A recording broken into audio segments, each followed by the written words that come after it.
Dynasty, the NBA's last dynasty, may be on the way to recalibrating. Warriors taking on the surprisingly plucky Cavs this year.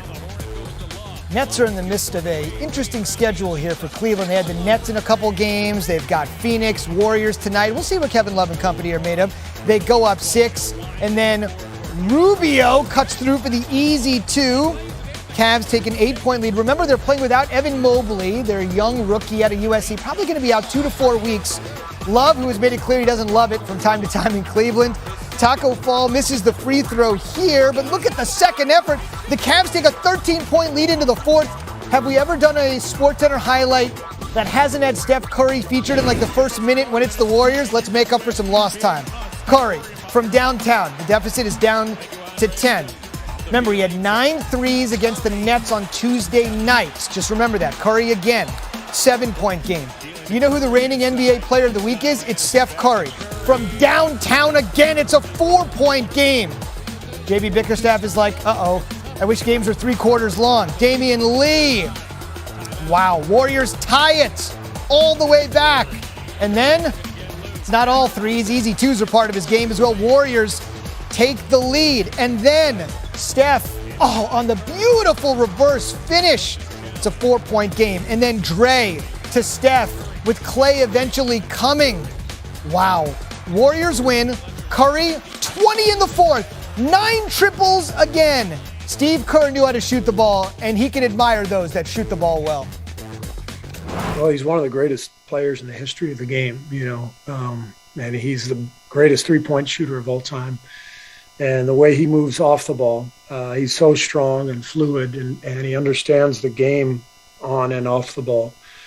So, and he's fearless. So you throw all that together, and he's always capable of catching fire like that. So, as amazing as it was, it didn't shock me because this is what he does.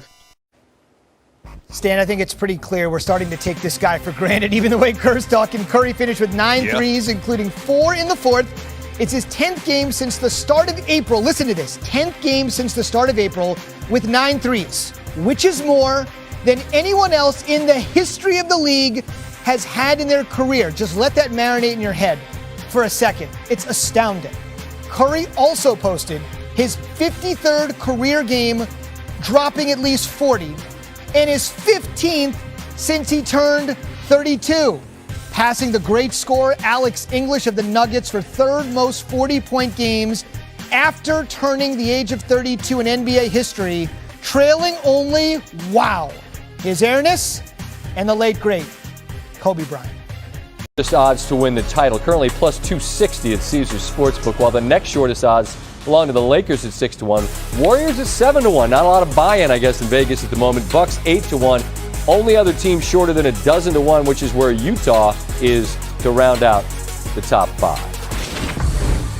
Some more context on your league leaders. Golden State, they rank first in scoring and third in scoring defense. Last team to finish a season in the top 3 on both ends, 95-96 Chicago Bulls.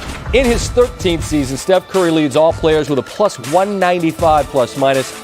On a per-game basis, that's on pace to pass Draymond Green from the 15-16 Warriors team for the best mark by any player in a season in the play-by-play era.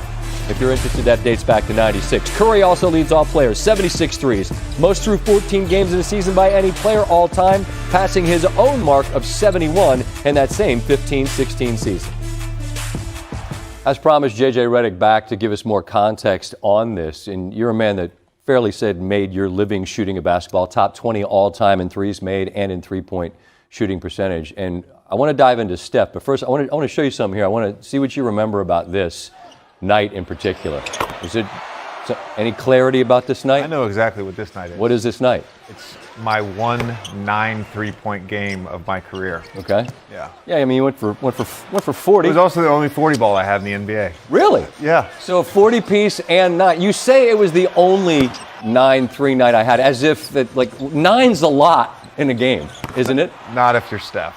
Well, to that point, as you continue to rein it in, I mean, is it like the cliche where it looks like the ocean, like one of those things? If every shot felt good that night, every single shot. But to the point, not for Steph. You did it once in your career. Steph's done it 3 times in 5 nights, 5 games, I should say, 37 times overall. You look at the other guys that are close to him, and all these guys can get red hot. But what I'm looking for here, JJ, is just, as someone who did this, what are we looking at? What explains what he's doing at this level? From my perspective, the best way you can describe it, he's tapped into a higher level of consciousness. I'm being serious, though. There's something some zone that he's in more than any other player. And for the most part, he's in that zone all the time. Think about even last night. Mm-hmm. Last night, he's got 37. He's hit 9 threes. Yep. There's MVP chants. The crowd is begging him to shoot the ball. Mm-hmm. There's a foul. He's going to check out of the game. He tosses it up 2-hand, and the ball goes in. It's kind of like when you've got that perfect buzz and you just know you're going to make the last shot on beer pong. Steph's in that mode at all times. I was going to say Neo in the Matrix, but the beer pong reference makes just as much sense. I think about it this, though. Like, I think about great shooters. Like, if Reggie came off a screen and got his shoulder squared, fine. If it was Ray in the corner, forget it. Certain players, if they're in rhythm and they step into it. But what's the scout with him? Because I don't feel like there's any one thing. It's just sort of everything. If you're trying to stop it, what is it you're trying to do? That's a great question. He's gotten stronger. He can play more physical off the ball. But look, he can go left. He can go right. He can go off the dribble right. He can go off the dribble left. He can turn right. He can turn left off down pits. He can do everything. He can shoot any which way. And it's not just the shooting. It's the imagination. It's the daring. It's the freedom. He's just out there playing free like no other player in my generation. And I think that there's a certain gift that greats are given, but then it's how hard do you work to make it just truly transcendent, which is I think what we're seeing. And to that point, I was struck by this last night, JJ, and you spent a lot of time in this league. When Jordan used to go into the Garden, like it was his building, even though he's wearing a road jersey. And I know Patrick and the Knicks are like, hold on now. But he would make that building like, ooh, right? From the first 3. The Nets have a couple MVPs. They were there to see him. How long a list are we talking about of guys that can go in another building on the road and it's their building? Right now? Right. 2. Him and LeBron. But I would say this right now, Steph is the greatest show in basketball. If I were to ask you, right, you had $100 to take you and your friend to a basketball game. Mm-hmm. What game are you going to? I need to sit on the wood, my man. I didn't need more than okay, 100. all right. I don't need to tap into your wallet. You need to win a couple bets. Win a couple bets. Yeah, tap into your wallet. No, but I understand what you're saying. No, I think if you're an average NBA fan. It's him. It's him. Because I think, for me, the reason is because he does the thing that you did, and which is people can't relate to the idea of rising up on somebody and punching it on, but we've all shot a basketball, but he shoots it in a way that's just different. And from the minute, it looks different. Like, right? It's just the way it goes through the net is different. And I feel like from the very first one he hit, he lit the fuse in that building last night, and it was done for. He feeds off of it, too. There's a joy that he plays with. Mm-hmm. It's infectious. It's infectious to everyone in that arena except the opposing team. Mm-hmm. It's infectious to his teammates. You see the way they respond to his game when he gets it going. I never got to play with him. I assume it'd be an awful lot of fun to be on the Warriors with him. The scary thing is when Klay comes back, Steph's getting more open looks. Yeah. There was this incredible stat that I read. There was like a 4 or 5 year stretch. This is when I was playing for the Clippers and with the Sixers. There's a 4 or 5 year stretch where the 2 guys that got the most wide open threes in the NBA were Steph and Klay. So think about that. Right. Shooting begets shooting. Yep, no doubt. Yeah. And he's going to come back. Yeah. Good times. Thank you so much for being here. Of course. Fancy new suit, by the way. You didn't have to go do that. You didn't have to go get in.